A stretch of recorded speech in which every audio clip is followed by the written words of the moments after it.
പ്രമാണങ്ങളും തെളിവുകളുമാണ് ഈ വിഷയത്തെ നമ്മൾ പരിഗണിക്കേണ്ടത്. ഇനി അത് മുസ്ലിം ജിന്നിനോട് ചോദിച്ചാൽ കുഴപ്പമില്ല, കാഫിർ ജിന്നിനോട് ചോദിച്ചാൽ കുഴപ്പമാണ്. ഒരാൾ ഇരുട്ടത്ത് പോവാണ്, അയാളെ കയ്യിൽ വെളിച്ചമൊന്നുമില്ല, ഒരൊച്ച കേട്ട്.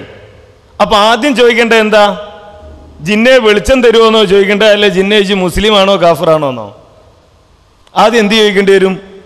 ജിന്നെ മുസ്ലിമാണോ? പണ്ട് ഒരു കടങ്കഥ ഉണ്ടായിരുന്നു. ഒരു 2 ഡോറ്, ആ 2 ഡോറിന് 2 കാവൽക്കാർ, ഒരാൾ സത്യം മാത്രമേ പറയൂ, ഒരാൾ കളവേ പറയൂ.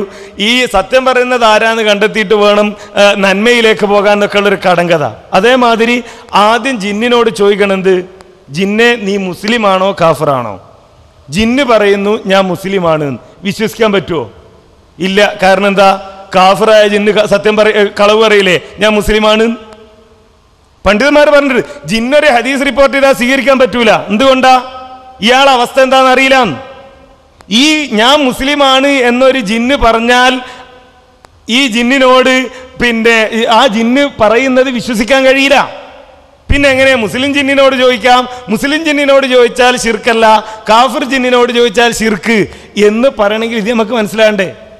അതാണ് വിശദീകരണങ്ങളിലേക്ക്, അള്ളാന്റെ റസൂല് പറഞ്ഞതിനപ്പുറത്തുള്ള വിശദീകരണങ്ങളിലേക്ക് നമ്മൾ പോയാലുണ്ടാകുന്ന ഒരു പ്രയാസം.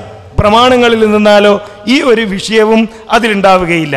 ഇതിൽ പറഞ്ഞ ഈ പ്രസംഗത്തിൽ പറഞ്ഞ 3 നിലപാടുകൾ, ഒന്ന് ഇത് ദുർബലമാണ്, അല്ല ഇത് ദുർബലമാണ്, അമല് ചെയ്യാൻ പാടില്ല.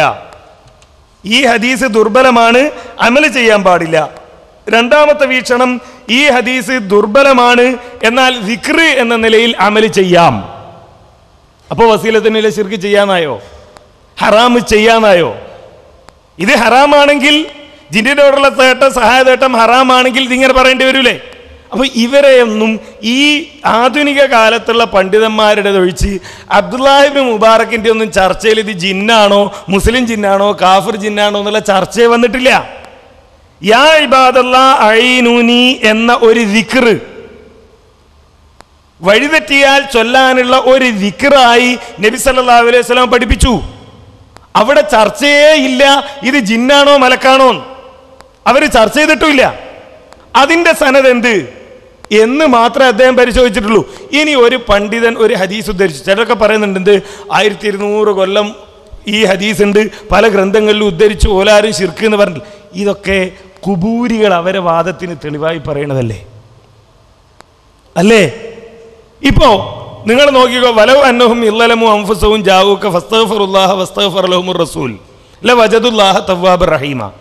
ഈ ആയത്ത് അല്ലാത്തവരോട് ദുആ ചെയ്യാന്നുള്ളതിന് ഖുബൂരികൾ തെളിവ് ധരിക്കുന്നില്ലേ? എന്താണ് അവരതിന് പറയുന്ന ന്യായം?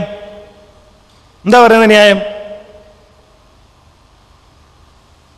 ഈ ആയത്തിന്റെ വ്യാഖ്യാനത്തിൽ ഇബ്നു കസീർ ഉതബിയുടെ സംഭവം ഉദ്ധരിച്ചിട്ടുണ്ട് എന്നാണ്. ഉതബി എന്ത് ചെയ്തു? നബി സല്ലല്ലാഹു അലൈഹി വസല്ലമയുടെ ഖബറിന്റെ അരികെ ചെന്നിട്ട് പറഞ്ഞു എന്ന് പറയുന്ന സംഭവമാണ് അവർ തെളിവ് ധരിക്കുന്നത്. എന്നിട്ട് പറയലെന്താ നമ്മളോട്?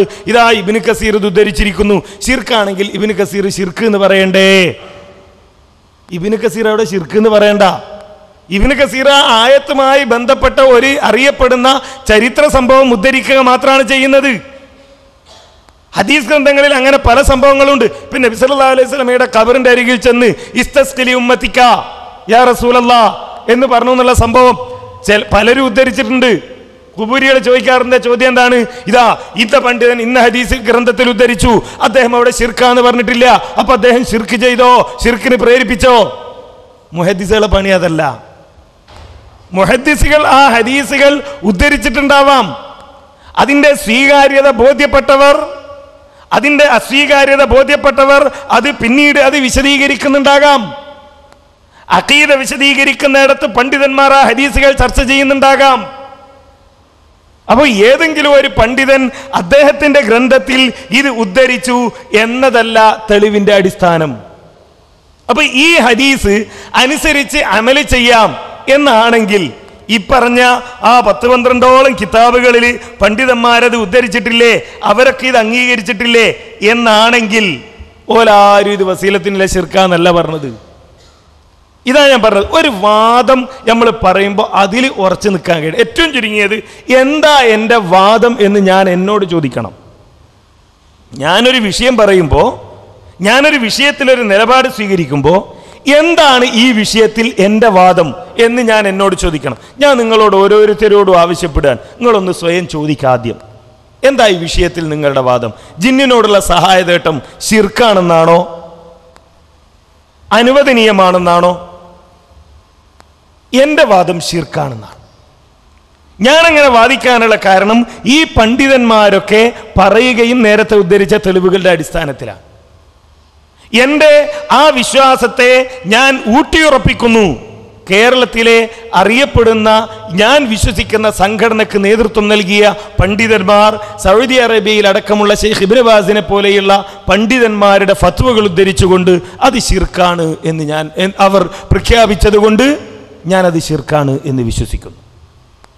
അതിനെതിരായി തെളിവ് പറയാൻ ശ്രമിച്ച ആളുകൾക്കൊന്നും ഒരു തെളിവും രേഖപ്പെടുത്താൻ കഴിഞ്ഞില്ലെന്ന് മാത്രമല്ല, അതിനെതിരായി തെളിവ് പറയാൻ ശ്രമിച്ചവരൊക്കെ വൈരുദ്ധ്യത്തിലാണ് അകപ്പെട്ടത് എന്ന് മനസ്സിലാക്കിയത് കൊണ്ട് ഞാൻ ഉറച്ചു വിശ്വസിക്കുന്നു ജമിയത്തുൽ ഉലമയുടെ നിലപാടാണ് ശരി.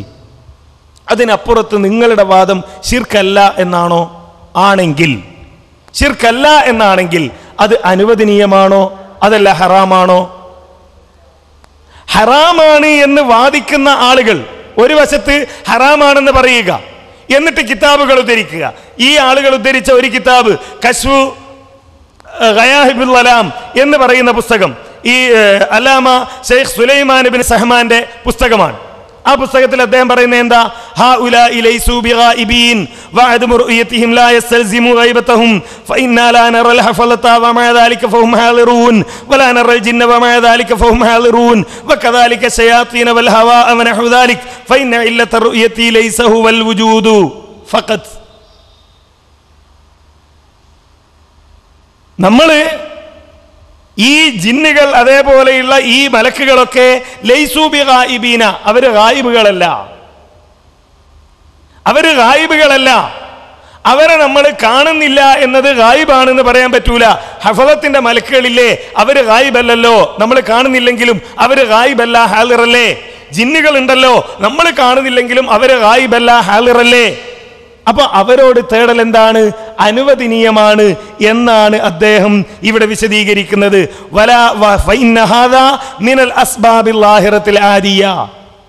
ഇത് കാര്യകാരണ ബന്ധങ്ങൾക്ക് വിധേയമാണ്. ഇത് അനുവദനീയമാണെന്ന കാര്യത്തിൽ അഭിപ്രായ വ്യത്യാസമില്ല. അപ്പൊ ഹറാമാണ് എന്നുള്ളതിന് തെളിവ് ധരിക്കേണ്ടത് ജായിസാന്നുള്ളതാ? വാദം ഹറാമാണെങ്കിൽ ഹറാമാണ് എന്ന് പറയുന്ന തെളിവ് ധരിക്കണം. ജായിസാണ് എന്ന തെളിവ് അനുവദനീയമാണ് എന്ന തെളിവാണ് ഉദ്ധരിക്കുന്നതെങ്കിൽ അനുവദനീയമാണ് എന്ന വാദത്തിൽ ഉറച്ചു നിൽക്കണം. വാദം എന്ത്? ഹറാമ്, തെളിവോ അനുവദനീയം എന്നുള്ളതിന്. അത് പറ്റുമോ? അത് പറ്റില്ലല്ലോ. ഇനി ഈ അനുവദനീയമാണ് എന്ന് പറയുന്ന ആളുകൾ വിശുദ്ധ ഖുർആനിന്റെയോ തിരുസുന്നത്തിന്റെയോ അടിസ്ഥാനത്തിൽ ഒരു പ്രമാണവും ഉദ്ധരിച്ചിട്ടില്ല. അതുകൊണ്ട് നമ്മളത് അംഗീകരിക്കുന്നില്ല. അപ്പോലൊക്കെ ശിർക്കിന്റെ ആളുകളാണോ? നമ്മൾ പറയില്ല. ശവ്വാലിലെ 6 നോമ്പ് സുന്നത്താണോ ബിദ്അത്താണോ? നിങ്ങൾ മനസ്സിലാക്കിയ ഹദീസുകളുടെ അടിസ്ഥാനത്തിൽ ശവ്വാലിലെ 6 നോമ്പ് സുന്നത്താണോ ബിദ്അത്താണോ? സുന്നത്താണ്. ഇമാം മാലിക് റഹ്മത്തുള്ളാഹിയുടെ അഭിപ്രായ പ്രകാരം അത് ബിദ്അത്താണ്. ഇമാം മാലിക് റഹ്മത്തുള്ളാഹിയുടെ അഭിപ്രായ പ്രകാരം അത് ബിദ്അത്താണ്. അതുകൊണ്ട് ഇമാം മാലിക് റഹ്മത്തുള്ളാഹി മുബ്തദി ആണ് എന്ന് പറയാൻ പറ്റുമോ? ഇല്ല. ഈ വിഷയം ചർച്ച ചെയ്തിടത്ത് ഇമാം നവവി പ്രയോഗിക്കുന്ന ഒരു പദമുണ്ട്, വ മാലിക് മഅദൂർ. ഇമാം മാലിക് റഹ്മത്തുള്ളാഹി ആക്ഷേപമുക്തനാണ്. അദ്ദേഹത്തിന് കിട്ടിയ തെളിവിന്റെ അടിസ്ഥാനത്തിൽ അദ്ദേഹം പറഞ്ഞു. അതേപോലെ ഈ പണ്ഡിതന്മാർ അവർക്ക് തോന്നിയ ഒരു വീക്ഷണം പറഞ്ഞിട്ടുണ്ടാകാം. പക്ഷേ ആ പറഞ്ഞയിടത്ത് പ്രമാണങ്ങൾ ഉദ്ധരിക്കാത്തത് കൊണ്ട് ജിന്ന് ഹാളിറാണ്, മലക്ക് ഹാളിറാണ്, ആ ഹഫലത്തുണ്ട്, അവരോട് നിങ്ങൾക്ക് തേടാം, നിങ്ങൾ അവരോട് തേടിയാൽ ശിർക്കാവുകയില്ല, നിങ്ങൾ പറയുന്ന കാര്യങ്ങൾ അതാ വിഷയം. കാര്യകാരണ ബന്ധം എന്നൊക്കെ പറഞ്ഞ അതാണ്. ഷെയ്ഖ് ഇബ്നു ബാസ് വളരെ രസകരമായി ഈ കാര്യം വിശദീകരിക്കുന്നുണ്ട്. ഞാനിത് ആദ്യം കേട്ടത് ഉമർ മൗലവിയുടെ പ്രസംഗത്തിലാണ്. ഉമർ മൗലവിയുടെ ലാ ഇലാഹ ഇല്ലല്ലാ എന്ന ഒരു പ്രസംഗമുണ്ട്. അതിൽ അദ്ദേഹം തുടങ്ങുന്നത് ഇങ്ങനെയാണ്: എങ്ങനെയാണ് പ്രാർത്ഥന, എന്താണ് പ്രാർത്ഥന? ഖുറാഫികൾ ചോദിക്കുമല്ലോ, എല്ലാ പ്രാർത്ഥനയും എല്ലാ വിളിയും ശിർക്കാണോ, എല്ലാ വിളിയും പ്രാർത്ഥനയാണോ, എല്ലാ അപേക്ഷയും പ്രാർത്ഥനയാണോ എന്നൊക്കെ ചോദിക്കാറുണ്ടല്ലോ ഖുറാഫികൾ. അതിന് മറുപടിയായിട്ട് അദ്ദേഹം പറയാൻ, എപ്പോഴാണ് ഒരു അപേക്ഷ പ്രാർത്ഥനയാകുന്നത്? അദ്ദേഹം സാധാരണ പറയും തെളിഞ്ഞ വഴിയും മറഞ്ഞ വഴിയും. എന്താ തെളിഞ്ഞ വഴി? അദ്ദേഹം പറയുന്നത്, ഞാൻ നിങ്ങളോടൊരു കാര്യം ചോദിക്കുന്നു, നിങ്ങൾ എങ്ങനെയാ അത് കേൾക്കുന്നത്? നിങ്ങൾ എങ്ങനെയാ അത് മനസ്സിലാക്കുന്നത്? ഞാൻ ഇവിടുന്ന് നിങ്ങളോട് പറയണത് ആ മൈക്കൊന്ന് എടുക്ക്, അല്ലെങ്കിൽ ആ കാസറ്റ് ഒന്ന് എടുക്ക് എന്ന് ഞാൻ പറയുമ്പോൾ അത് നിങ്ങൾ കേൾക്കുകയാണ്. നിങ്ങൾ എങ്ങനെയാ എന്നെ സഹായിക്കുക? നിങ്ങൾ അവിടുന്ന് എണീറ്റ് വന്ന് അതെടുത്ത് എൻ്റെ കൈ കൊണ്ടുത്തരും, ബസ്. ഇതാണ് കാര്യകാരണ ബന്ധം എന്ന് പറയുന്നത്. അതിനപ്പുറത്താണ് അപേക്ഷ. ഞാൻ ചോദിക്കണത് എങ്ങനെ അയാൾ കേൾക്കണത് അതെനിക്കറിയില്ല. ഞാൻ ചോദിക്കണത് എങ്ങനെ അയാൾ കേൾക്കണത് എനിക്കറിയില്ല. അയാൾ എങ്ങനെയാ എന്നെ സഹായിക്കുക അതെനിക്കറിയില്ല. അതാണെങ്കിൽ അത് അബോധികമാണ്, മറഞ്ഞ വഴിയാണ് എന്നാണ്. ഇത് ആദ്യം കേട്ടത് ഉമർ മൗലവി റഹ്മത്തുള്ളാഹിയുടെ പ്രസംഗത്തിലാണെങ്കിലും എനിക്ക് പിന്നീട് നമ്മളിങ്ങനെ നമ്മുടെ ചെറിയ വിവരം വെച്ച് വായിച്ച് വന്നപ്പോൾ മനസ്സിലായി അത് അദ്ദേഹത്തിൻ്റെ ഗുരുനാഥനായ ഷെയ്ഖ് ഇബ്നു ബാസിൽ നിന്ന് കിട്ടിയതാണ്.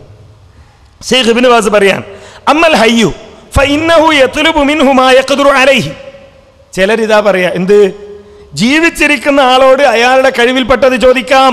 മലക്ക് ഹയ്യല്ലേ, ജിന്ന് ഹയ്യല്ലേ, അതുകൊണ്ട് ചോദിച്ചാൽ കുഴപ്പമില്ലാന്ന്. എന്നിട്ട് അദ്ദേഹം പറയാൻ, ഇദാ കാന ഹാളിറൻ യസ്മഉ കലാമഹു. ആ ഹയ്യ് ഹാളിർ ആണെങ്കിൽ, അപ്പൊ ഒന്ന് ഹയ്യ്, രണ്ടാമത്തേത് ഹാളിർ. ഔ അൻ തരീഖിൽ കിതാബ, ഒന്നുകിൽ ഞാൻ പറയുന്നത് കേൾക്കണം, അല്ലെങ്കിൽ എഴുത്തിലൂടെ, അവിൽ ഹാത്തിഫ് അല്ലെങ്കിൽ ടെലിഫോണിലൂടെ, അവിൽ ഇബ്രാഖ് ടെലിഗ്രാമിലൂടെ, അവിൽ ടെലക്സ് അല്ലെങ്കിൽ ടെലക്സിലൂടെ, കാര്യകാരണ ബന്ധത്തിന് വിധേയമായ നമ്മുടെ ഇന്ദ്രിയങ്ങൾക്ക് മനസ്സിലാക്കാനും വിശദീകരിക്കാനും കഴിയുന്ന ഇത്തരം ഒരു കാര്യത്തിലൂടെയാണ് ഞാൻ പറയുന്നത് കേൾക്കുന്നത്. ഫയത്ലുബു മിൻഹു മാ യഖ്ദിറു അലൈഹി. അങ്ങനെയുള്ള ആളോട് അയാളുടെ കഴിവിൽപ്പെട്ടത് ചോദിക്കാം. അപ്പൊ ഹയ്യാകണം, ഹാളിറാകണം, ഖാദിറാകണം. ഈ ഒരു ബന്ധം നിർവചിക്കാനും കഴിയണം. ഔ തക്തുബുലഹു തബ്റുഖുലഹു, ടെലിഗ്രാം ചെയ്യുന്നു, ഔ തക്തുബുലഹു എഴുതുന്നു, അല്ലെങ്കിൽ ടെലിഫോണിലൂടെ സംസാരിക്കുന്നു. വതഖൂൽ, എന്നിട്ട് പറയാണ് അഖ്റിൽനി കദാ വകദാ ഔ സാഇദിനി അലാ ഇമാറത്തി ബൈതി ഔ അലാ ഇസ്ലാഹി മസ്റഅതി ഫഇദാ കാന ബൈനഹു വബൈനഹു ശൈഉൻ മിന തആവുൻ ഫലാ ബസ്. എൻ്റെ വീട് നന്നാക്കി തരൂ, അല്ലെങ്കിൽ കൃഷിപ്പണി എടുക്കൂ, ഈ ജാതി ആവശ്യങ്ങൾ തേടുന്നതിന് കുഴപ്പമില്ല. ഇത് ജിന്നിനോട് പറ്റുമോ? ജിന്നുണ്ട് എന്നുള്ള കാര്യത്തിലൊരു തർക്കവും ഇല്ല. നമ്മളെ വീട്ടിലും ജിന്നുണ്ടാക്കാം, ഇനി ഒഴിഞ്ഞ സ്ഥലത്തും ജിന്നുണ്ടാക്കാം. നമുക്കൊരു വലിയ പാടുണ്ട് എന്ന് വിചാരിക്കുക, അല്ലെങ്കിൽ ഒരു വലിയ പറമ്പുണ്ട്, ഒരു റബ്ബർ തോട്ടമുണ്ട് എന്ന് വിചാരിക്കുക. അവിടെ ചെന്നിട്ട് ജിന്നെ ഈ റബ്ബർ ഒന്ന് വെട്ടിത്തരണേ എന്ന് പറഞ്ഞാൽ ശിർക്കാവോ? ഇല്ലേ? അവിടെ ഉണ്ടാവുമെന്ന് വിചാരിച്ചിട്ടാണ്, ഇല്ലെങ്കിൽ വെട്ടണ്ട. നമുക്ക് കാണാലോ റബ്ബറിന്റെ ആ റബ്ബർ വെട്ടിയ സ്ഥലത്ത് നിന്ന് അതിങ്ങനെ ഒരു കത്തി വരുന്നതും അതിൽ നിന്ന് പാലൊഴുകി അതിനടിയിൽ വെച്ച പാത്രത്തിൽ വീഴുന്ന നമുക്ക് കാണാലോ. അപ്പൊ മനസ്സിലായി എന്ത്? ജിന്ന് വെട്ടുന്നുണ്ട്. ഇല്ലെങ്കിലോ? ഇല്ല, ഇവിടെ ജിന്നില്ല എന്ന് വിചാരിച്ച പോരെ. ശിർക്കാകുമോ? ഈ വാദപ്രകാരമാണെങ്കിൽ ശിർക്കാവില്ല. എന്നാൽ ശൈഖ് ഇബ്നു ബാസ് പറയുന്നു ശിർക്കാകുന്നു. അമാ തത്ലുബ മിനൽ മയ്യിതി, എന്നാൽ മരിച്ചവരോട് തേടൽ, അവിൽ ഹയ്യി അല്ലെങ്കിൽ ജീവിച്ചിരിക്കുന്നവരോട് തേടൽ, മാലാ യഖ്ദിറു അലൈഹി അവർക്ക് കഴിയാത്തത്, അവിൽ ഗായിബ് അല്ലെങ്കിൽ അദൃശ്യരോട് തേടൽ, ബിദൂനിൽ ആലാത്തിൽ ഹിസ്സിയ. നേരത്തെ പറഞ്ഞ ആലാത്തുൽ ഹിസ്സിയയില്ലേ, എഴുത്ത്, ടെലിഗ്രാം, ടെലിഫോൺ, ടെലക്സ്, അല്ലെങ്കിൽ ആ ഇമെയിൽ, SMS, ഈ ജാതിയൊക്കെ ഇന്നത്തെ കാലത്താണെങ്കിൽ അങ്ങനെ തേടിയാൽ, അത് ചെയ്താൽ ഫഹാദാ ശിർക്കും ബിഹി സുബ്ഹാനഹു വ തആല, ഇത് അല്ലാഹുവിൽ പങ്കുചേർക്കലാണ്. ലിഅന്ന ദുആഅൽ ഗായിബി മിൻ ഗൈറിൽ ആലാത്തിൽ ഹിസ്സിയ മഅനാഹു ഇഅ്തിഖാദു അന്നഹു യഅലം. ഇങ്ങനെ ഈ ആലാത്തുൽ ഹിസ്സിയ ഇല്ലാതെ, കാര്യകാരണ ബന്ധങ്ങൾക്ക് വ്യാഖ്യാനിക്കാൻ കഴിയുന്ന ഉപകരണങ്ങളില്ലാതെ നമ്മൾ സഹായം തേടിയാൽ അതിൻ്റെ അർത്ഥം അയാൾ ഇത് അറിയുന്നു. അന്നഹു യസ്മഉ ദുആക, നമ്മുടെ ദുആ അവർ കേൾക്കുന്നു. വൈൻ ബഅത, എത്ര അകലെയാണ് നമ്മളെങ്കിലും. വഹാദ ഇഅ്തിഖാദുൻ ബാത്തിലുൻ വഇഅ്തിഖാദുൻ കുഫ്രിയുൻ മൻ ഇഅ്തഖദ അന്ന ഗൈറല്ലാഹി യഅലമുൽ ഗൈബ ഫഹാദാ കുഫ്റുൻ അക്ബർ. അത് ഗൈബിൽ വിശ്വസിക്കലാണ്, അതുകൊണ്ട് കുഫ്റാണ് എന്നാണ്. വീണ്ടും അദ്ദേഹം വിശദീകരിച്ച് വന്നിട്ട് പറയാ, ഹക്കദൽ ഇൻസാനുമായ ഇഖ്വാനിഹി, മനുഷ്യൻ അവന്റെ സഹോദരന്മാരോട് തേടാം. വമാ ഖാരിബിഹി, ബന്ധുക്കളോട് തേടാം, യതാവനൂന ഫീ മസാരിഹിം, കൃഷിസ്ഥലത്ത് അതുപോലെയുള്ള സ്ഥലത്തൊക്കെ എന്ന് പറഞ്ഞിട്ട് വീണ്ടും ഈ ടെലിഫോണും ടെലിഗ്രാമും ടെലക്സും അതേപോലെയുള്ള കാര്യങ്ങളുമാണ് അദ്ദേഹം വിശദീകരിക്കുന്നതായി നമുക്ക് കാണാൻ കഴിയുന്നത്. എന്നിട്ട് അദ്ദേഹത്തോട് തന്നെ വേറൊരു സ്ഥലത്ത് ചോദിക്കുന്ന ഒരു ചോദ്യം എന്താണെന്നറിയോ? ഹൽ യകൂനു മിന ശിർകി ഇദാ ഖാല അഹദുൻ ഫീ അയ് ബുഖാഇൻ മിനൽ അബ്ഖാഇൽ അർളി യാ മുഹമ്മദ് യാ റസൂലല്ലാഹ് യുനാദിഹി. ഒരാൾ ഒരു മരുഭൂമിയിൽ ഒരു ഒഴിഞ്ഞ സ്ഥലത്ത് വെച്ച് യാ മുഹമ്മദ് യാ റസൂലല്ലാഹ് എന്ന് പറഞ്ഞാൽ ശിർക്കാവോ? അദ്ദേഹം പറയുന്നു, അല്ലാഹു ഖദ് ബയ്യന അല്ലാഹു സുബ്ഹാനഹു ഫീ കിതാബിഹിൽ കരീം അലാ ലിസാനി റസൂലിഹിൽ അമീൻ അലൈഹി മിൻ റബ്ബിഹി അഫ്ളലു സ്വലാത്തി വത്തസ്ലീം അന്നൽ ഇബാദത ഹഖ്ഖുല്ലാഹ് ലൈസ ഫീഹാ ഹഖ്ഖുൻ ലിഗൈരിഹി. ആരാധന അള്ളാഹ്ക്ക് മാത്രമാണ്, വേറെ ആരോടും പറ്റൂല എന്ന് പറഞ്ഞിട്ട് അദ്ദേഹം വിശദീകരിച്ചുകൊണ്ട് പറയാൻ, വഅന്ന ദുആ മിനൽ ഇബാദ, പ്രാർത്ഥന ആരാധനയിലാണ്. ഫമൻ ഖാല മിനൻ നാസി ഫീ അയ്യി ബുഖായത്തിൻ മിനൽ ബുഖായിൽ അർളി, ഒരു ഇതുപോലെയുള്ള ഒഴിഞ്ഞ സ്ഥലത്ത് വെച്ച് ഒരാൾ പറഞ്ഞാൽ യാ റസൂലല്ലാഹ് ഔ യാ നബിയല്ലാഹ് ഔ യാ മുഹമ്മദ് അഗ്സ്നി ഔ അദ്രിക്നി ഔ ഇൻസുർനി ഔ ഇശ്ഫിനി ഔ ഇൻസുർ ഉമ്മതക് ഔ ഇശ്വർ മുസ്ലിമീൻ ഔ ഇഹ്ദില്ലാഹ് ലഹും വമാ ശബഹ ദാലിക് ഫഖദ് ജഅലഹു ശരീകൻ ലില്ലാഹി ഫിൽ ഇബാദ. അങ്ങനെ യാ റസൂലല്ലാഹ് എന്ന് പറഞ്ഞിട്ട് എന്നെ സഹായിക്കണേ, രക്ഷിക്കണേ, കൈപിടിക്കണേ എന്നൊക്കെ പറഞ്ഞാൽ അത് ശിർക്കാണ് എന്ന് പറഞ്ഞിട്ട് വീണ്ടും അദ്ദേഹം വിശദീകരിക്കുന്നു, ഹാകദാ മൻ സനഅ മിസ്ല ദാലിക മാ ഗൈരിഹി മിനൽ അംബിയാഇ. ഇത് നബിമാർക്ക് മാത്രമല്ല, നബിമാരല്ലാത്ത അവിൽ മലായികതി അവിൽ ഔലിയാഇ അവിൽ ജിന്നി അവിൽ അസ്നാമി ഔ ഗൈരിഹിം മിനൽ മഖ്ലൂഖാത്ത്. ഏത് സൃഷ്ടിയോടും ഇങ്ങനെ പറഞ്ഞാൽ അത് ശിർക്ക് തന്നെയാണ്. ലിഖൗലില്ലാഹി അസ്സ വജല്ല വമാ ഖലഖതുൽ ജിന്ന വൽ ഇൻസ ഇല്ലാ ലിയഅ്ബുദൂൻ വഖൗലുഹു സുബ്ഹാനഹു യാ അയ്യുഹന്നാസു ഉബ്ദു റബ്ബക്കും അല്ലദീ ഖലഖക്കും വല്ലദീന മിൻ ഖബ്ലിക്കും ലഅല്ലക്കും തത്തഖൂൻ എന്ന് പറഞ്ഞിട്ട് അദ്ദേഹം പറയാ, വലാ ശക്ക അന്നൽ മുസ്തഗീസ ബിൻ നബി സല്ലല്ലാഹു അലൈഹി വസല്ലം ഔ ബിഗൈരിഹി മിനൽ ഔലിയാഇ വൽ അംബിയാഇ വൽ മലായിക വൽ ജിൻ.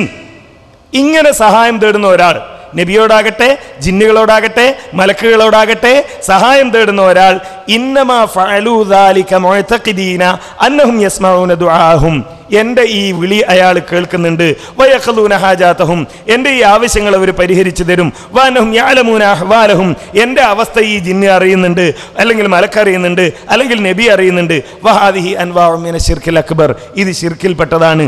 ലി അന്നൽ ഗൈബ ലാ യഅലമുഹു ഇല്ലല്ലാഹ്, അല്ലാഹ് അല്ലാതെ ഗൈബ് അറിയില്ല. വലി അന്നൽ അംവാത്ത്, മരിച്ചവർ ഖദ് ഇൻഖതഅത് അഅമാലുഹും വതസറുഫാതുഹും ഫി ആലമി ദുനിയ, മരിച്ചോലും ഈ ദുനിയാവും തമ്മിലുള്ള എല്ലാ ബന്ധങ്ങളും എന്ത് ചെയ്തു? വിച്ഛേദിക്കപ്പെട്ടു.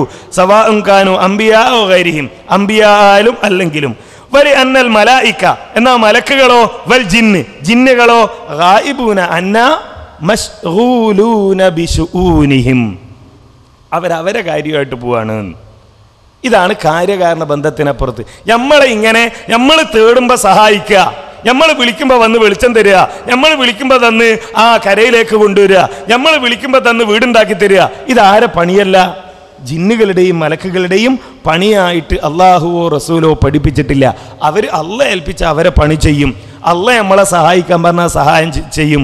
നമ്മൾ അവരെ വിളിച്ച് തേടാനോ സഹായം ചോദിക്കാനോ പറഞ്ഞിട്ടില്ല എന്നതാണ് ഇതിൽ നമ്മൾ മനസ്സിലാക്കേണ്ട വേറൊരു വിഷയം. ഇനിയോ ഈ പ്രസംഗത്തിൽ തന്നെ, ആ പ്രസംഗമാണല്ലോ ഇവിടെ പരാമർശിച്ചത്, ആ പ്രസംഗത്തിൽ തന്നെ പറയുന്ന ഒരു കാര്യം എന്താണെന്നറിയോ? തേടാമെന്ന് ആരും പറയുന്നില്ല. ചിലരൊക്കെ അങ്ങനെ പറയും, തേടാമെന്നോ തേടേണ്ടതാണെന്നോ തേടാവുന്നതാണെന്നോ പറയുന്നില്ലല്ലോ, പ്രാർത്ഥിക്കാമെന്നോ പ്രാർത്ഥിക്കേണ്ടതാണെന്നോ പ്രാർത്ഥിക്കാവുന്നതാണെന്നോ പറയുന്നില്ലല്ലോ. അങ്ങനെ പറയണോ? നിങ്ങളൊന്ന് ആലോചിച്ച് നോക്ക്. ഞാൻ ഇവിടുന്ന് പ്രസംഗിക്കുക നിങ്ങളോട് മുഹൈദ്ദീൻ ശൈഖെ കാക്കണേ എന്ന് പറഞ്ഞാൽ ശിർക്കല്ല. മുഹൈദ്ദീൻ ശൈഖെ കാക്കണേ എന്ന് പറഞ്ഞാൽ ശിർക്കല്ല. നിങ്ങൾ എന്തായിരിക്കും നാളെ നിങ്ങളത്തെ പ്രതികരണം? നാളത്തെ നിങ്ങളെ മെയിലൊക്കെ എന്താവും? ഇതാ കായക്കൊടി എന്തെങ്കിലും ഒരു ചാരനോ അല്ലെങ്കിൽ ഒരു കുതന്ത്രക്കാരനോ അങ്ങനെയൊക്കെ ഒരു പേര് അപ്പുറം ഇപ്പുറം ഒക്കെ വെച്ചിട്ട് പറയും, ഇയാൾ എന്ത് ചെയ്തിരിക്കുന്നു, ഇത് മുഹൈദ്ദീൻ ശൈഖിനോട് തേടൽ ശിർക്കല്ല എന്ന് പറഞ്ഞിരിക്കുന്നു. ഞാൻ എന്നിട്ട് ന്യായീകരിക്കുകയാണ്, ഞാൻ എന്തേ പറഞ്ഞിട്ടുള്ളൂ? മുഹൈദ്ദീൻ ശൈഖിനോട് പ്രാർത്ഥിക്കാമെന്ന് പറഞ്ഞിട്ടില്ല, മുഹൈദ്ദീൻ ശൈഖിനോട് ചോദിക്കാമെന്ന് പറഞ്ഞിട്ടില്ല, തേടാമെന്ന് പറഞ്ഞിട്ടില്ല, തേടേണ്ടതാണെന്ന് പറഞ്ഞിട്ടില്ല, തേടാവുന്നതാണെന്ന് പറഞ്ഞിട്ടില്ല. അതുകൊണ്ടേ കുഴപ്പമുള്ളൂ? അല്ല. ശിർക്കായ ഒരു സംഗതി ശിർക്കല്ല എന്ന് പറഞ്ഞാൽ കുഴപ്പമാണ്. ഹറാമായ ഒരു സംഗതി ഹറാമല്ല എന്ന് പറയുന്നത് പോലെ. ഇപ്പോൾ നിങ്ങൾ ആരെങ്കിലും മദ്യപിക്കലുണ്ടോ? ഇല്ല എന്ന് ഞാൻ വിശ്വസിക്കട്ടെ. അങ്ങനെയാണല്ലോ നമ്മൾ. എന്തുകൊണ്ടാണ് മദ്യപിക്കാത്തത്? ഹറാമാണ് അല്ലേ? ഞാൻ നിങ്ങളോട് പറയുന്നു, നാളെ മുതൽ ഞാനിങ്ങനെ ആ ഒരുപാട് പഠനങ്ങളൊക്കെ നടത്തി. ബിസ്മി ചൊല്ലി കള്ള് കുടിച്ചാൽ ഹറാമല്ല. ബിസ്മി ചൊല്ലി കള്ള് കുടിച്ചാൽ ഹറാമല്ല. നാളെ എടവണ്ണയിൽ അല്ലെങ്കിൽ മഞ്ചേരിയിലുള്ള ഒരു ബാറിൽ നിങ്ങൾ ആരോ ഇറങ്ങി വരുന്നത് നിങ്ങളുടെ ഒരു സുഹൃത്ത് കണ്ടു. എന്നിട്ട് ചോദിച്ചു, അല്ല എന്താ ചങ്ങായി നീ മദ്യപിച്ചു വരുന്നേ, കള്ളു കുടിക്കാൻ പാടില്ലല്ലോ, ഹറാമല്ലേ? അപ്പോൾ നിങ്ങൾ പറയാം അയാളോട്, ഏയ് അത് കായക്കൊടിൻ്റെ ഇന്നലത്തെ പ്രസംഗം കേട്ടില്ല നീ, ബിസ്മി ചൊല്ലി കള്ളു കുടിച്ചാൽ ഹറാമല്ല എന്ന് മൂപ്പര് പറഞ്ഞിട്ടില്ലേ, അതുകൊണ്ടാണ് ഞാൻ കുടിച്ചത്. നിങ്ങൾ വേഗം എന്നെ വിളിക്കും, അല്ല കായക്കൊടി നിങ്ങൾ ഇന്നലെ ഇങ്ങനെ പറഞ്ഞല്ലോ, അപ്പോൾ ഞങ്ങളുടെ കൂട്ടത്തിൽപ്പെട്ട ഒരാൾ കള്ളു കുടിച്ചിട്ടുണ്ട്, അത് എന്താണ്? അപ്പം ഞാൻ പറയാം, ഏയ് അയാൾ ചെയ്തത് തെറ്റാണ്, കള്ള് കുടിക്കാമെന്നോ കുടിക്കേണ്ടതാണെന്നോ കുടിക്കാവുന്നതാണെന്നോ കുടിക്കാമെന്നോ ഞാൻ പറഞ്ഞിട്ടില്ല. ഇന്ന് ഞാൻ പറയണതിൽ എന്താ അർത്ഥമുള്ളത്? ബിസ്മി ചൊല്ലി കള്ള് കുടിച്ചാൽ ഹറാമല്ല എന്ന് പറഞ്ഞാൽ അതിൻ്റെ അർത്ഥം എന്താ? എന്താ അതിൻ്റെ അർത്ഥം? കള്ള് കുടിക്കാമെന്നോ കുടിക്കരുതെന്നോ? എന്താ നിങ്ങൾ മനസ്സിലാക്കുക? കള്ള് കുടിക്കാന്നാ മനസ്സിലാക്കുക. ശിർക്കായ ഒരു കാര്യം ശിർക്കല്ല എന്ന് പറയുക, എന്നിട്ടോ ഹറാമാണോ അല്ലേ എന്ന് ചോദിച്ചാൽ അതെനിക്കറിയില്ല, നിങ്ങൾ തീരുമാനിച്ചോ എന്ന് പറയാ. ഇനി ഹറാമല്ല എന്ന് പറയാ, അനുവദനീയാന്നുള്ളതിനുള്ള തെളിവാചരാക്കുക, പിന്നെ ചെയ്യാൻ തന്നെയല്ലേ, പോരാഞ്ഞിട്ട് അഹമ്മദ് ഹംബൽ ചെയ്തു എന്ന് പറയുകയും ചെയ്യാം. ഇതിന്റെ അർത്ഥം എന്താ? എന്തിനാണിത് പറയുന്നത്? ഇത് അനുവദനീയമാണ് എന്ന് പ്രമാണങ്ങളില്ലാതെ അഭിപ്രായപ്പെട്ട പണ്ഡിതന്മാരുടെ തെളിവുകൾ ഈ സമൂഹത്തിലേക്ക് കൊണ്ടുവന്നത് എന്തിന്? ഇത് ശിർക്കാണെന്ന് പറയാനോ, വസീലത്തിനില ശിർക്കാണെന്ന് പറയാനോ, ചെയ്യാമെന്ന് പറയാനോ, ചെയ്യരുതെന്ന് പറയാനോ? എന്തിനാ ജായിസ എന്നുള്ള ഫത്വ കൊണ്ടുവന്നത്? എന്തിനാണ് ഇമാം അഹ്മദ് ബിൻ ഹംബൽ ചെയ്തു എന്ന് പറയുന്നത്? എന്തിനാണ് അബ്ദുല്ലാഹി ബിൻ മുബാറക്ക് സനദ് ചോദിച്ചിട്ടേ ഉള്ളൂ ശിർക്കാന്ന് പറഞ്ഞിട്ടില്ല എന്ന് പറയുന്നത്? ഇത് ചെയ്യാമെന്ന് പറയാനാണോ ചെയ്യരുതെന്ന് പറയാനാണോ? ഇമാം അഹ്മദ് ബിൻ ഹംബൽ ചെയ്തെങ്കിൽ എന്തുകൊണ്ട് എനിക്ക് ചെയ്തുകൂടാ എന്ന ഒരു ചിന്തയുണ്ടായാൽ, ഇമാം നവവി ചെയ്തെങ്കിൽ എന്തുകൊണ്ട് എനിക്കത് ചെയ്താൽ എന്തുകൊണ്ട് എന്ന ചിന്തയുണ്ടായാൽ, ഏറ്റവും ചുരുങ്ങിയത് ഈ തൗഹീദ് അംഗീകരിച്ച സമൂഹത്തിൽ ജീവിക്കുകയും ഈ തൗഹീദിന് വേണ്ടി ത്യാഗം സഹിച്ച പണ്ഡിതന്മാരുടെ വാക്കുകൾ കേട്ട് ലാ ഇലാഹ ഇല്ലല്ലാഹ് എന്ന ആദർശം മനസ്സിലാക്കി തൗഹീദ് അംഗീകരിച്ച് ജീവിക്കുകയും ചെയ്ത പാവപ്പെട്ട മുജാഹിദുകളെ വസീലത്തുനില ശിർക്കിലേക്ക് എത്തിച്ചതിന്റെ ഉത്തരവാദിത്തം ആരേറ്റെടുക്കും? അത് പറയുന്നവരല്ലേ വസീലത്തുനില ശിർക്കാം. അഹ്മദ് ഹംബൽ വസീലത്തുനില ശിർക്ക് എന്നാണോ സമൂഹത്തെ പഠിപ്പിക്കേണ്ടത്? ആ വസീലത്തുനില ശിർക്ക് അഹ്മദ് ഹംബൽ ചെയ്തു എന്നാണോ പഠിപ്പിക്കേണ്ടത്? ഇതെന്താണെന്നറിയോ? ഇതൊക്കെ ഒരു ഗ്രൂപ്പാക്കി, ഇതൊക്കെ കുറച്ച് ആളുകൾ മാത്രം പറയുന്നതാണ് എന്നാ.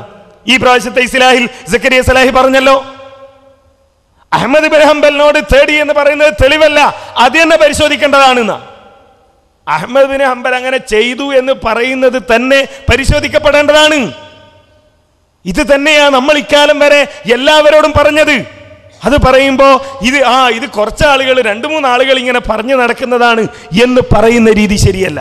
അതാ ഞാൻ പറഞ്ഞത്, നിങ്ങൾ ഓരോരുത്തരും നിങ്ങളുടെ മനസ്സിനോട് ചോദിക്കേണ്ട ഒരു കാര്യം, നിങ്ങൾ പഠിച്ച വിശുദ്ധ ഖുർആനിലെ ആയത്തുകൾ, നിങ്ങൾ പഠിച്ച നബി സല്ലല്ലാഹു അലൈഹി വസല്ലമയുടെ വചനങ്ങൾ, നിങ്ങൾ കേട്ട മുവഹിദുകളായ പണ്ഡിതന്മാരുടെ പ്രസംഗങ്ങൾ, നിങ്ങൾ മനസ്സിലാക്കിയ കിതാബുകളിലെ തെളിവുകൾ, ഇതൊക്കെ വെച്ച് എന്ത് നിലപാട് സ്വീകരിക്കണം എന്നതാണ്. ഒരു നിലപാട് നിങ്ങൾക്ക് വേണം.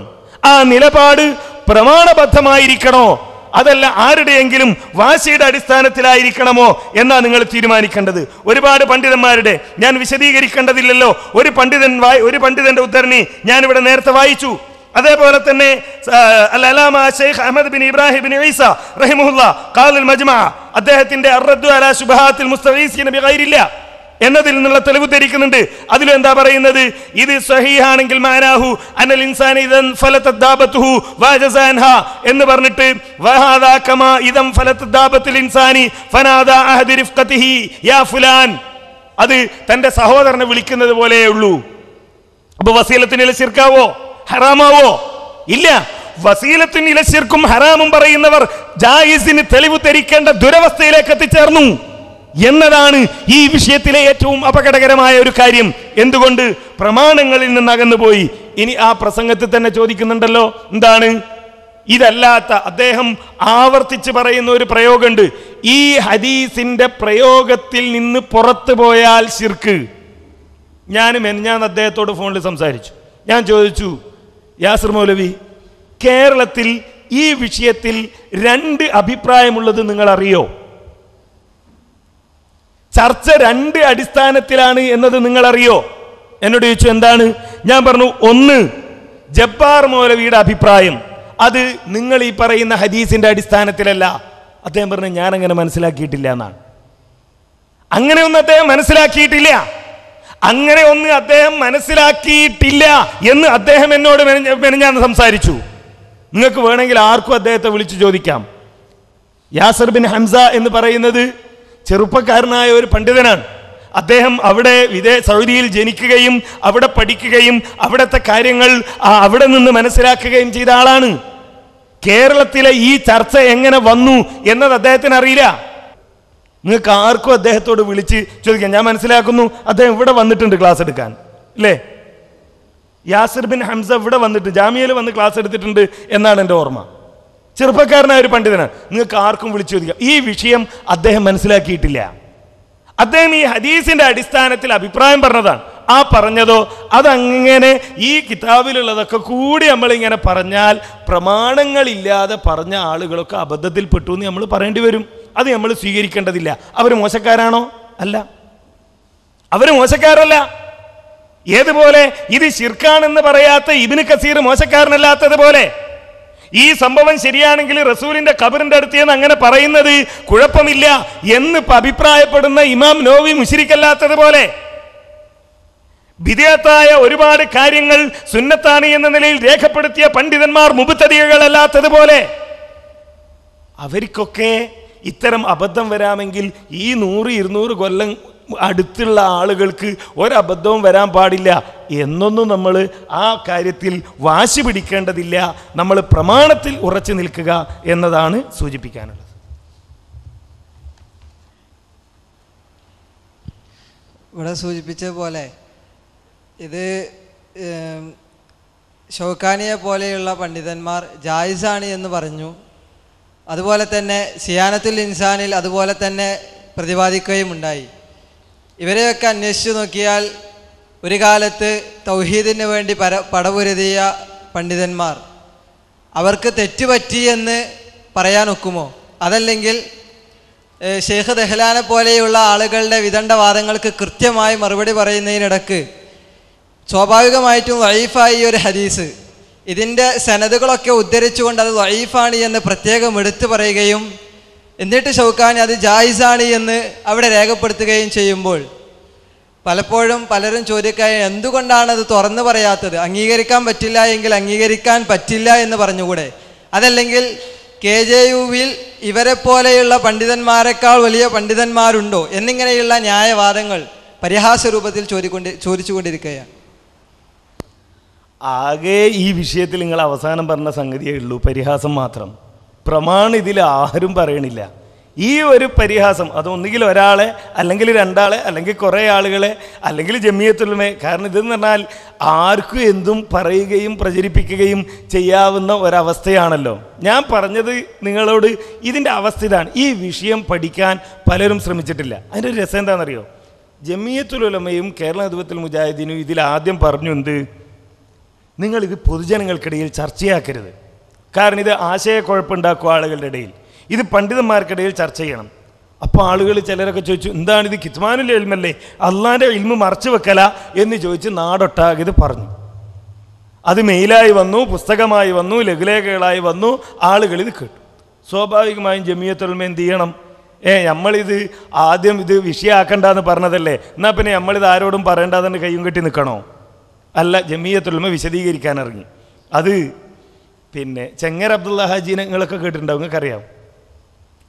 ഇതുമായി ബന്ധപ്പെട്ട ഒരു യോഗത്തിൽ ചെങ്ങർ അബ്ദുള്ളാജി പറഞ്ഞു, കേന്ദ്രം ഒരു സർക്കുലർ അയച്ചിരുന്നു. എന്ത് ഇത് പിന്നെ ഇങ്ങനെ പരസ്യമായി ആളുകളോട് പറയരുത് എന്ന് പറഞ്ഞിട്ടാണ്. അപ്പോൾ ഇതിങ്ങനെ ചർച്ച ചെയ്ത് നോക്കുമ്പോൾ ചില യൂണിറ്റുകളിലൊന്നും ഈ സർക്കുലർ വായിച്ചിട്ടില്ല. മണ്ഡലം കമ്മിറ്റിയിലും വായിച്ചിട്ടില്ല, ജില്ലയിലും വായിച്ചിട്ടില്ല. അപ്പോൾ ചെങ്ങർ അബ്ദുള്ളാജി പറഞ്ഞു, ഇത് വായിച്ചുണ്ടാവും സർക്കുലർ.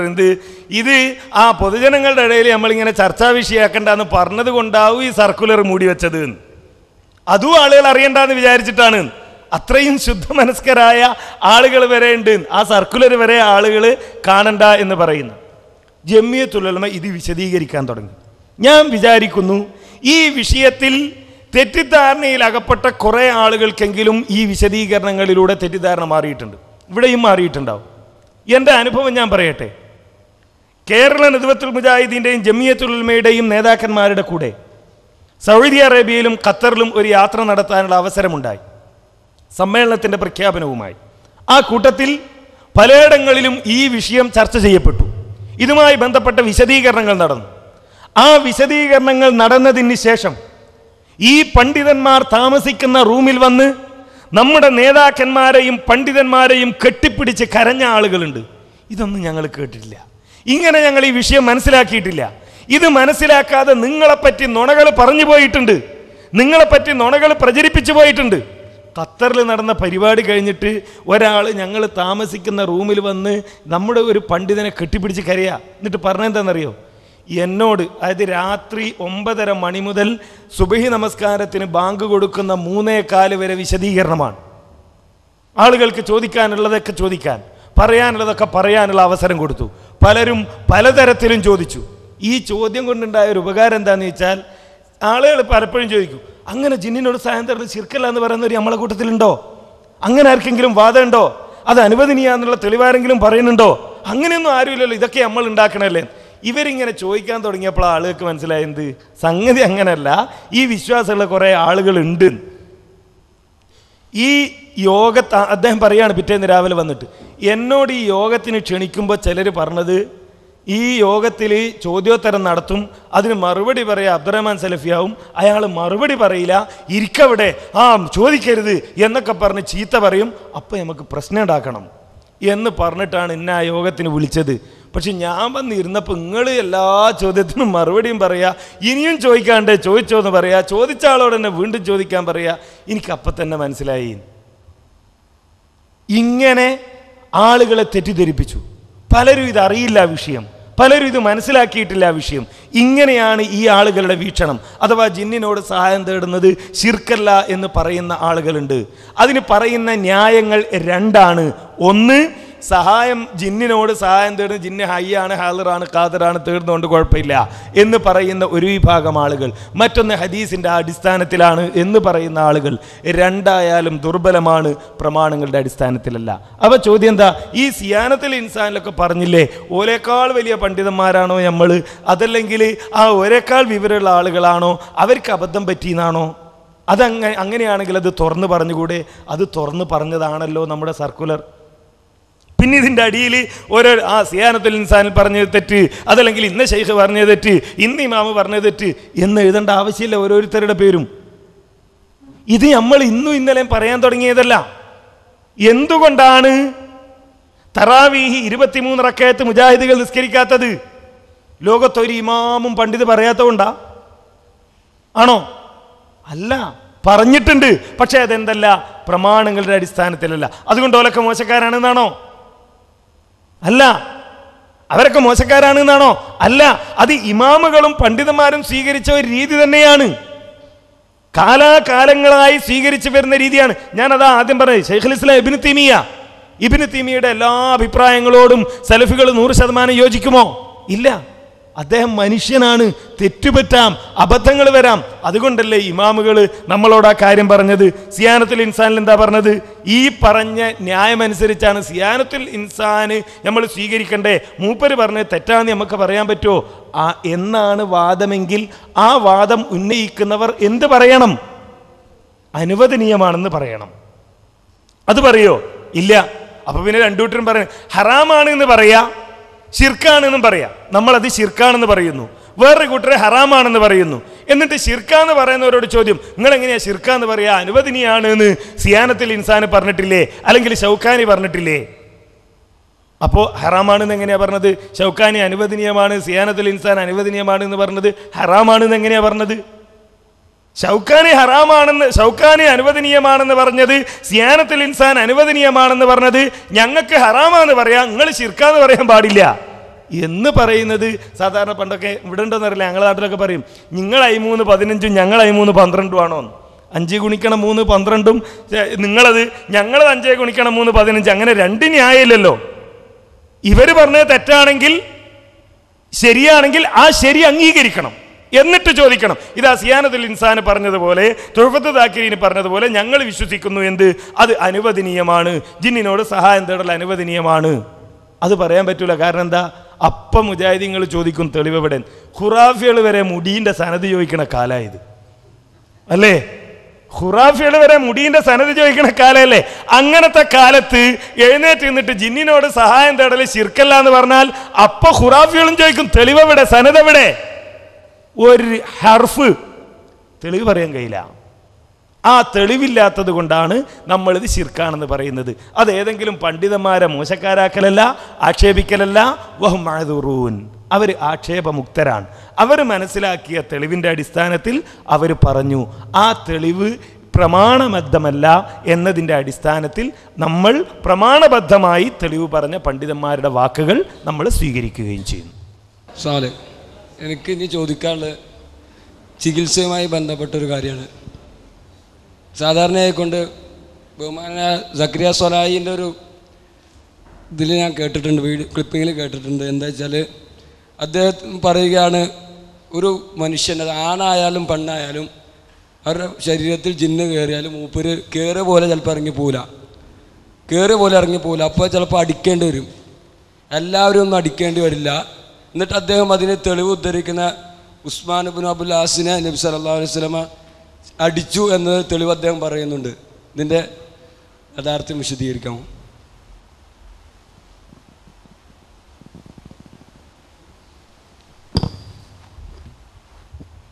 അസ്സലാമു അലൈക്കും. നിങ്ങൾ പറഞ്ഞ പ്രസംഗം ഞാൻ കേട്ടിട്ടില്ല. പക്ഷേ സക്കരിയ സലാഹി അടക്കമുള്ള ആളുകൾ എഴുതി ഒപ്പിട്ടതാണ് ഞാൻ നേരത്തെ നിങ്ങളോട് പറഞ്ഞ PN അബ്ദുൽ ലത്തീഫ് മദനിയും അതേപോലെ കുഞ്ഞു മുഹമ്മദ് മദനി പറപ്പൂരും കൂടിയിരുന്ന യോഗത്തിലെടുത്ത തീരുമാനങ്ങൾ. ഒരുപക്ഷേ നിങ്ങൾ പറഞ്ഞ ഈ സംസാരം അതിനു മുമ്പുള്ളതായിരിക്കാം എന്ന് ഞാൻ വിചാരിക്കുകയാണ്. ആ ഒരു അടിച്ച് ചികിത്സക്ക് ഒരു തെളിവും ഇല്ല എന്നത് പ്രമാണങ്ങളുടെ അടിസ്ഥാനത്തിൽ നമ്മൾ വിശദീകരിച്ച കാര്യമാണ്. ഈ പുസ്തകത്തിൽ അതുമായി ബന്ധപ്പെട്ട കാര്യങ്ങൾ സൂചിപ്പിക്കപ്പെട്ടിട്ടുണ്ട്. ഇനി അതല്ല, ഉസ്മാൻ ബിൻ അബിൽ ആസ് റളിയല്ലാഹു അൻഹുവിൻ്റെ നെഞ്ചിൽ നബി സല്ലല്ലാഹു അലൈഹി വസല്ലമ ഫളറബ അലാ സദ്രിഹി എന്ന് പറഞ്ഞത് അടിച്ച് ചികിത്സക്ക് തെളിവാണ്. ചിലരെങ്ങനെ വരെ പറയുമെന്നറിയോ? അത് അടിക്കരുത് എന്ന് പറയണത് എന്താണെന്ന് വെച്ചാൽ ജിന്ന് എവിടെയാണുള്ളതെന്ന് അറിയാത്ത കൊണ്ടാണെന്ന്. നബി സല്ലല്ലാഹു അലൈഹി വസല്ലമ അടിച്ചതോ ജിന്ന് നെഞ്ചിലാണ് ഉള്ളത് എന്ന് അറിഞ്ഞത് കൊണ്ട് അടിച്ചതാണ്. അങ്ങനെ ഹദീസിലില്ല ജിന്ന് എവിടെയാണ് ഉള്ളത് അതുകൊണ്ടാണ് അവിടെ അടിച്ചത്. നബി സല്ലല്ലാഹു അലൈഹി വസല്ലമ അടിച്ചു. ഇത് അടിച്ച് ചികിത്സിക്കാനുള്ള തെളിവാണോ എന്ന് ലോകത്ത് സലഫി പണ്ഡിതന്മാരാരും പറഞ്ഞിട്ടില്ല. ഈ ഹദീസിൻ്റെ അടിസ്ഥാനത്തിൽ അടിച്ച് ചികിത്സിക്കാം എന്ന് ആരും പറഞ്ഞിട്ടില്ല. സക്കരിയ സലാഹി പോലും അദ്ദേഹത്തിൻ്റെ ഒരു പ്രസംഗത്തിൽ പറഞ്ഞു പോകുന്നത് ഞാൻ കേട്ടിട്ടുണ്ട്. അദ്ദേഹം ഇങ്ങനെ വിശദീകരിച്ച് വരുന്നിടത്ത് അദ്ദേഹം പറയുന്നുണ്ട്, അത് ഉസ്മാൻ ബിൻ അബിൽ ആസിൻ്റെ സംഭവം നബി സല്ലല്ലാഹു അലൈഹി വസല്ലമക്ക് മാത്രമാണ്, അതിൻ്റെ അടിസ്ഥാനത്തിൽ സ്വഹാബികൾ ചെയ്തിട്ടില്ല. അപ്പോൾ അത് നബി സല്ലല്ലാഹു അലൈഹി വസല്ലമയുടെ പ്രത്യേകതയാണ് എന്ത്, ആ അടി എന്ന് പറയുന്നത്. അത് ജിന്നുള്ളത് കൊണ്ട് അടിച്ചതുമല്ല. നമ്മളെ ആ നാട്ടിലുള്ള ആളുകൾ കെട്ടൊക്കെ ഇട്ട് വെടിയൊക്കെ എടുത്ത് അടിക്കണ മാതിരിയുള്ള അടിയല്ല ആ അടിച്ചിരിക്കുന്നത്. ജിന്ന് മനുഷ്യ ശരീരത്തിൽ ബാധിക്കും എന്നത് വിശുദ്ധ ഖുർആനിൻ്റെ വ്യാഖ്യാനത്തിലും അതേപോലെ ഹദീസുകളുടെ അടിസ്ഥാനത്തിലും പണ്ഡിതന്മാർ പറഞ്ഞതാണ്. അതിന് നബി സല്ലല്ലാഹു അലൈഹി വസല്ലമ പഠിപ്പിച്ചു തന്ന രീതികളുണ്ട്. ആ അപകടത്തിൽ നിന്ന് രക്ഷപ്പെടാൻ, ഈ ബാധയിൽ നിന്ന് രക്ഷപ്പെടാൻ ഒന്നാമതായി പ്രതിരോധം തന്നെയാണ് ഏറ്റവും പ്രധാനപ്പെട്ട ആയുധം. അതെന്താണ്? അല്ലാഹു സുബ്ഹാനഹു വ തആല പഠിപ്പിച്ചു തന്ന ദിക്റുകൾ, അള്ളാഹുവിൻ്റെ റസൂല് വിശദീകരിച്ചു തന്ന പ്രാർത്ഥനകൾ, അത് നമ്മുടെ ജീവിതത്തിൻ്റെ ഭാഗമാക്കുക എന്നതാണ് ഇതിലൊന്നാമത്തെ കാര്യം. ഈ പുസ്തകത്തിൽ വളരെ കൃത്യമായി പിശാചിൽ നിന്ന് രക്ഷപ്പെടാനുള്ള അത്തരം പ്രാർത്ഥനകൾ വളരെ കൃത്യമായി വിശദീകരിക്കുകയും പഠിപ്പിക്കുകയും ചെയ്യുന്നത് നമുക്ക് കാണാൻ കഴിയും. പിശാചിൽ നിന്ന് സംരക്ഷണം എന്നൊരധ്യായം തന്നെ നൽകിക്കൊണ്ട് എന്താണ് ചെയ്യേണ്ടത്? വഇമ്മാ യൻസഅന്നക മിനശ് ശൈത്വാനി നസ്ഗുൻ ഫസ്തഇദ് ബില്ലാഹ്. ഒന്ന്, അള്ളാഹുവിനോട് കാവലിനെ തേടുക എന്നതാണ്. പിശാചിന്റെ സ്വാധീനമുണ്ടായാൽ ഒന്നാമതായി ചെയ്യേണ്ടത് അള്ളാഹുവിൻ്റെ കാവലിനെ തേടുക എന്നുള്ളതാണ്. ഇവിടെ മനസ്സിലാക്കേണ്ട വേറൊരു കാര്യം കൂടിയുണ്ട്. ഇപ്പോൾ എന്തിനും ജിന്നാണ് ചില ആളുകൾക്ക്. തലവേദന വന്നാലും ജിന്ന്, വയറുവേദന വന്നാലും ജിന്ന്, എല്ലാറ്റിനും കാരണം ജിന്നാണ്. നമ്മൾ മനസ്സിലാക്കേണ്ട ഒരു കാര്യം, യഥാർത്ഥത്തിൽ പിശാച് ഏറെ സന്തോഷിക്കുന്ന ഒരു സമയമാണിത്. കാരണം എന്താ? ലോകത്ത് തൗഹീദ് പറയാൻ നിലകൊള്ളുന്ന ഒരു സമൂഹത്തിൽ എൻ്റെ പേരിൽ ആശയക്കുഴപ്പമുണ്ടാകുന്നുവല്ലോ എന്ന സന്തോഷം. ഇതിവിടെ മാത്രമല്ല, ഇതൊരു കേരളത്തിൽ മാത്രമുള്ള വിഷയമല്ല. ലജ്നത്ത് ദായിമയുടെ ഫത്വയായാലും ഷെയ്ഖ് ഇബ്നു ബാസിന്റെ ഫത്വയായാലും ഒക്കെ ഈ കാര്യങ്ങൾ നമുക്ക് കാണാൻ കഴിയും. ഷെയ്ഖ് ഇബ്നു ബാസ് ഈ ഇത്തരത്തിലുള്ള ഒരു ഫത്വയുടെ അവസാനമായി അദ്ദേഹം പറയുന്ന ഒരു കാര്യമുണ്ട്, തംബീഹുൻ ഹാം, പ്രത്യേകമായി ശ്രദ്ധിക്കേണ്ട കാര്യം എന്ന് പറഞ്ഞിട്ട് അദ്ദേഹം പറയാണ്, ലൈസമിൻ ഇബാദത്ത് ഗൈരില്ലാഹി തആവുന ബൈനൽ ഇബാദിൽ അഹ്യാഇൽ ഖാദിരീന ബിമുഖ്തദൽ അസ്ബാബിൽ ഹിസ്ബിയ്യ കത്വലബിൽ ഇൻസാനി മിനൽ ഇൻസാനിൽ ഹയ്യിൽ ഖാദിരിൽ ഹാദിരി അവിൽ ഗായിബി ബിൽ മുകാതബതി വനഹ്വിഹാ അൻ യുഈനഹു അലാ തഅമീരി ബൈതിഹി ഔ ഇസ്ലാഹി സയ്യാറതിഹി ഔ അൻ യഖ്രിദഹു ശൈഅൻ മിനൽ മാലി ഔ യുസായിദഹു ഫിൽ ജിഹാദി ഔ അലാ തഹറുസി മിനൽ ലുസൂസി ഔ ഖിതാഇ തുർക്കി ഔ നഹ്വ ദാലിക്. ജീവിച്ചിരിക്കുന്ന കഴിവുള്ള ഒരു മനുഷ്യൻ തന്നെ പോലെയുള്ള ഒരു മനുഷ്യനോട് കാര്യകാരണ ബന്ധങ്ങളുടെ വിധേയമായി സഹായം തേടുന്നത് കൊണ്ട് കുഴപ്പമില്ല, നേരത്തെ പറഞ്ഞ പോലെ. എന്നിട്ട് അദ്ദേഹം ഇങ്ങനെ വിശദീകരിച്ച് വന്നിട്ട് അവസാനം അദ്ദേഹം പറയാൻ, ഇത്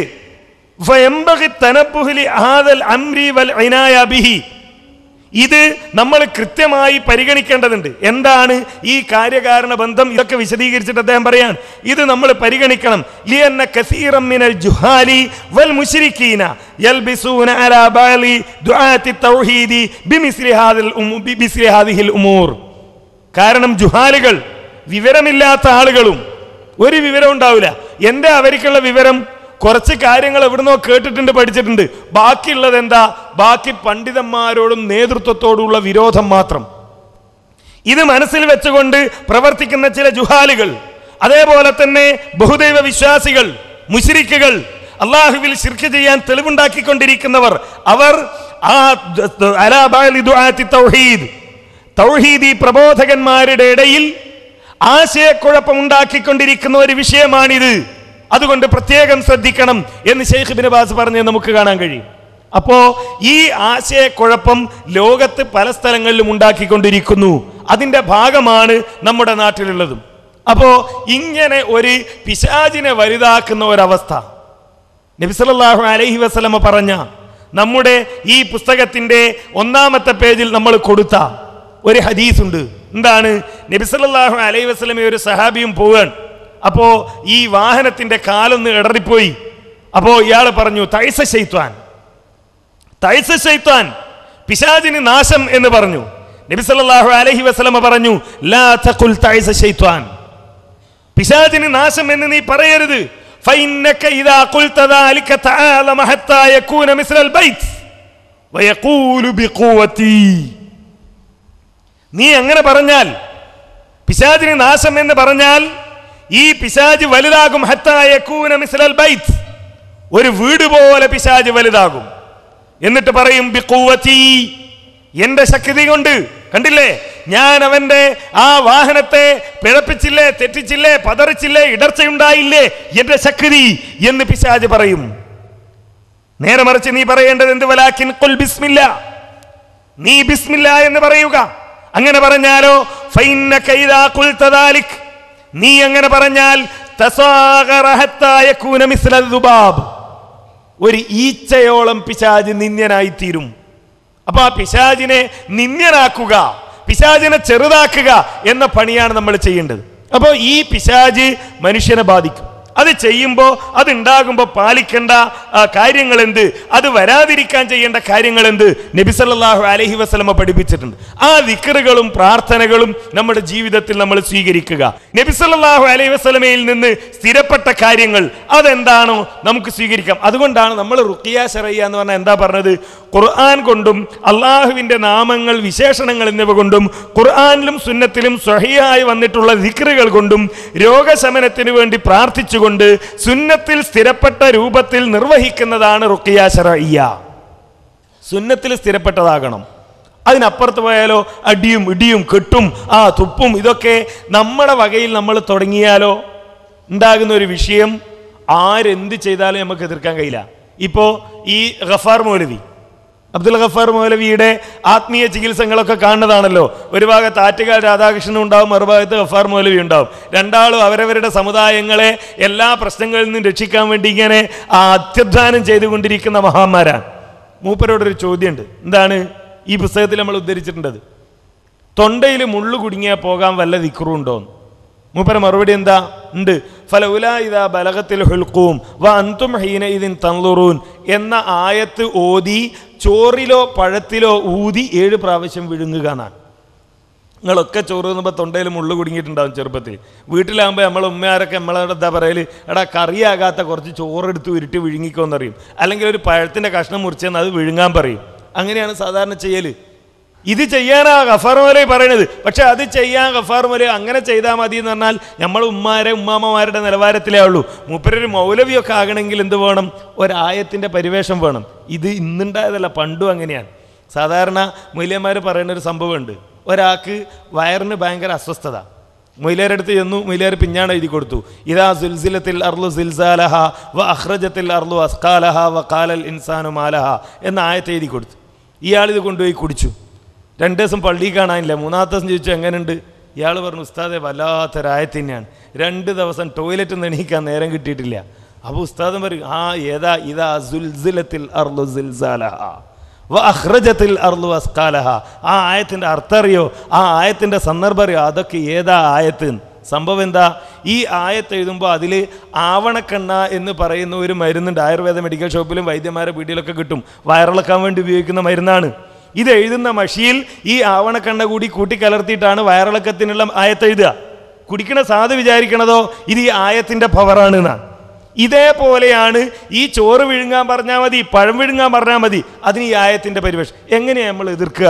ഖുർആനിലെ ആയത്തല്ലേ, ഖുർആനിലെ ആയത്തല്ലേ. എന്തിനും ആയത്ത്.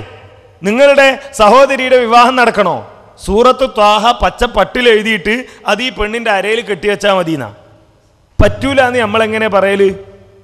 നമ്മൾ പറയാ പ്രമാണില്ല എന്നാണ്. അതാണ് മുജാഹിദ് പ്രസ്ഥാനത്തിൻ്റെ പ്രത്യേകത.